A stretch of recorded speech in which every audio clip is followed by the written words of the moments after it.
Tamil cinema நேயர்களுக்கு என்னுடைய அன்பு வணக்கம். வெல்கம் டு இலங்கை திரை. இந்த ஷோ நம்ம என்ன பார்க்க போறோம் அப்படின்னா, பேக் இன் ஆக்ஷன் அப்படிங்கிற ஒரு இங்கிலீஷ் திரைப்படத்தினுடைய ரிவ்யூ தான் நம்ம பார்க்க போறோம். இந்த படம் நெட்ஃபிளிக்ஸ் ஓடிடில அவைலபிளா இருக்கு, தமிழ் டப்பிங்லயுமே அவைலபிளா இருக்கு. இந்த படத்தினுடைய ஒன்லைன் ஸ்டோரி என்ன அப்படின்னா, ஒரு காமெடி கலந்த ஸ்பை த்ரில்லரா இந்த படத்தை எடுத்திருக்காங்க. இந்த படத்தினுடைய ஆரம்பத்திலேயே ஹீரோயினை காட்டுறாங்க. இவங்க ஒரு ஸ்பை ஏஜென்ட்டா இருக்காங்க. இவங்க ஒரு மிஷன்ல இன்வால்வ் ஆயிருக்காங்க. அது என்ன மிஷன் அப்படின்னா, இந்த உலகத்தையே கண்ட்ரோல் பண்ணக்கூடிய ஒரு சிப்பை கைப்பற்றணும் அப்படிங்கிற மாதிரி ஒரு மிஷன்ல இவங்க இன்வால்வ் ஆயிருப்பாங்க. அப்போ ஹீரோ கிட்ட ஒரு விஷயத்த சொல்லுவாங்க, நான் வந்து பிரெக்னெண்டா இருக்கேன் அப்படின்ற மாதிரி. அப்ப இவங்க ரெண்டு பேரும் சேர்ந்து ஒரு டிசிஷன் எடுப்பாங்க.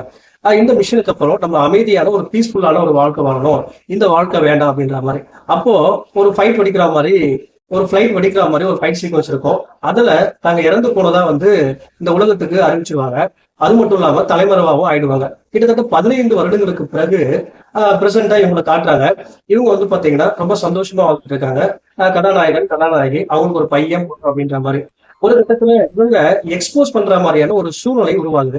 அப்போ பழைய எதிரிகள்லாம் வந்தாங்களா, அவங்க என்ன பண்ணாங்க, அந்த டுவர்ட்ஸ் எண்டு அந்த எதிரிகள் கிட்ட இருந்து தன்னுடைய குடும்பத்தை காப்பாத்தினாரா இல்லையா அப்படின்னு சொல்லி பல விஷயங்களை சொல்லக்கூடிய படம் தான் இந்த பேக் இன் ஆக்ஷன்.